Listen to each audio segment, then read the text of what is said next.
Sir, this is the goal for which we are striving, that our firefighters should willingly jeopardize their own lives in an effort to save the lives of others.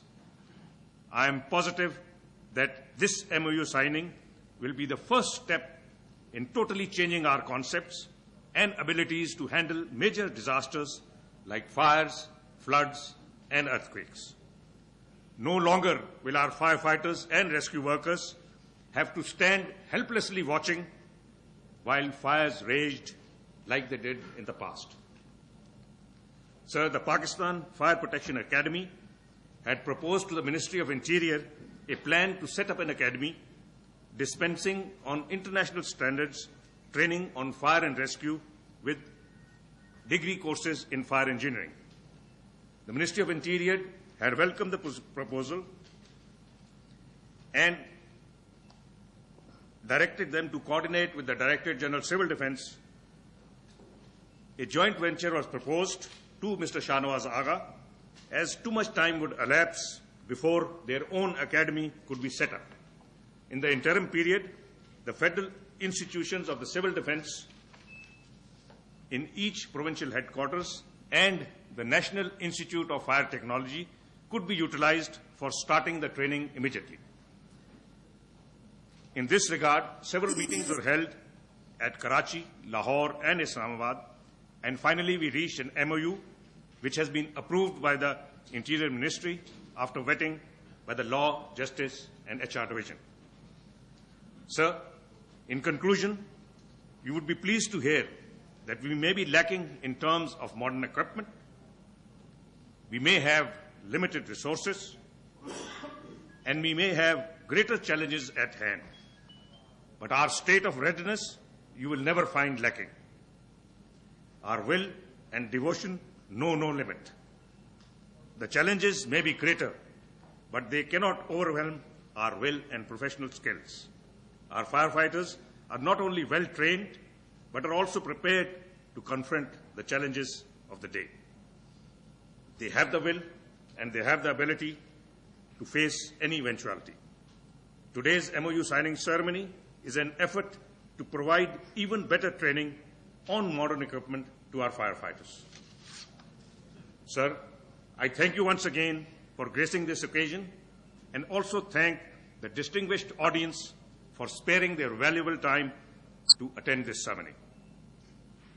May the Almighty Allah bless you all who are present here today and those who participated in any way in this project.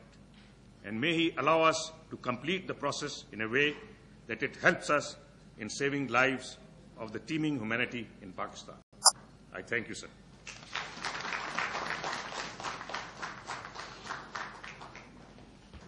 I invite Chairman Bima Pakistan, Mr. Shahnawaz Agha, to make a speech.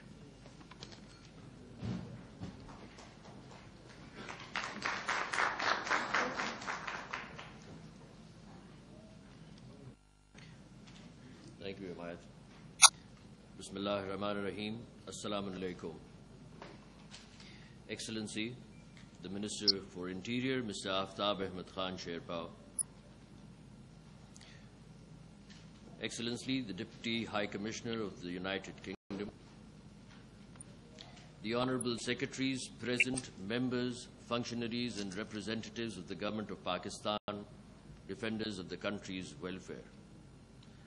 Members of the Diplomatic Corps, members of the media, distinguished guests, and our collaborating partner for this MOU signing ceremony, the Honorable Secretary for the Ministry of Interior, Syed Kamal Shah.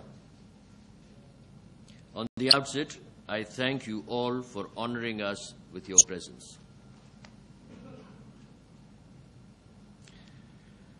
Reflecting upon the development history of the developed world, so-called, I drew a conclusion I wish to share with you. God did not develop them. It were the people and their entrepreneurial spirit that, however, did. God helps those who help themselves. This spirit is clearly attributable to the love of mankind and the apathy of plights that has inflicted the human race in time. That is perhaps why the famous saying, "Need is the mother of invention."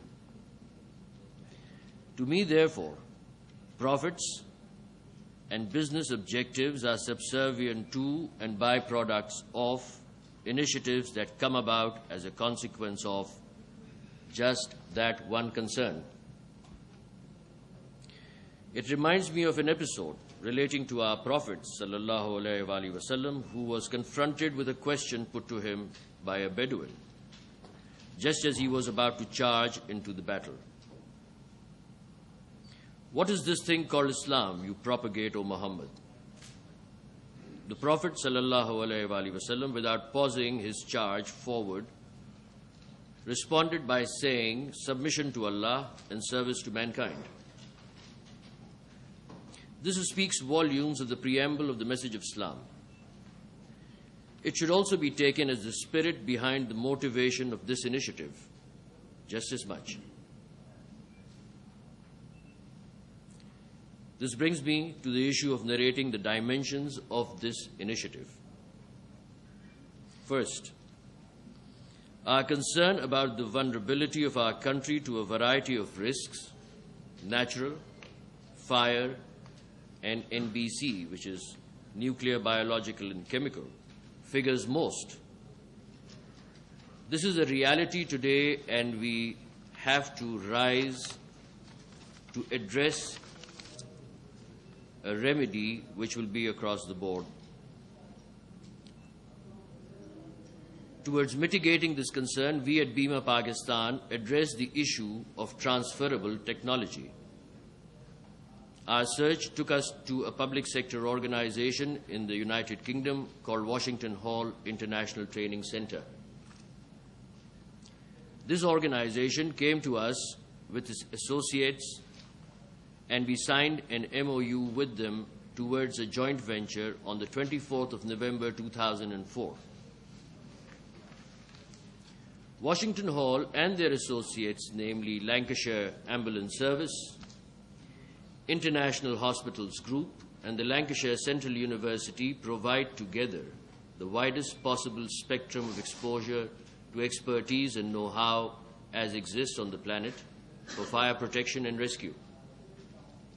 They indeed represent the front end of technology. In economics, we have this earthworm phenomena where the head moves forward and the body catches on. It is rare that the body somersaults over the head to take a lead. Therefore, there is extreme amount of gratitude insofar as I am concerned when I notice that people who have advanced in material technology are willing to open their doors for its transfer to those who do not have it. While it is regrettable that they are not present here due to travel reservations of the British government for government servants traveling in this region presently, I see their proxy in the presence of the Deputy High Commissioner of the United Kingdom in our midst. Thank you, sir, for your time, and I will be most reassured to hear your comments blessing this initiative. Evidently, his presence is a reflection of the cordial bilateral relationship the two countries have enjoyed for decades and the significance they attach to this partnership. Post-buttoning up the concern of transferable technology, we came to our own government to seek reciprocating support for the initiative.